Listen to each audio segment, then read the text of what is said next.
ഇങ്ങോട്ട് വരും. ഇത് നമ്മുടെ ഡ്രാഗൺ ഫ്രൂട്ട് ചെടിയാണ്. ഇത് നമ്മൾ നിന്ന് ഇത് തൈയാക്കാൻ പോകുക.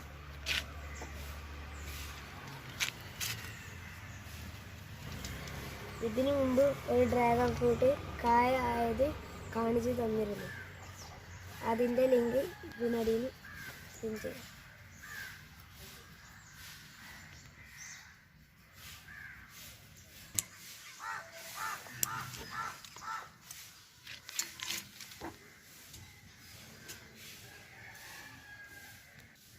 ഈ താഴ്ഭാഗം ചെത്തി കളയാം.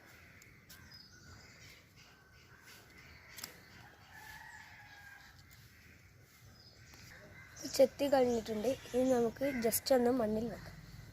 അതിന് ശേഷം വേര് മുളച്ചതിന് ശേഷം നമുക്ക് മാറ്റി നടാം.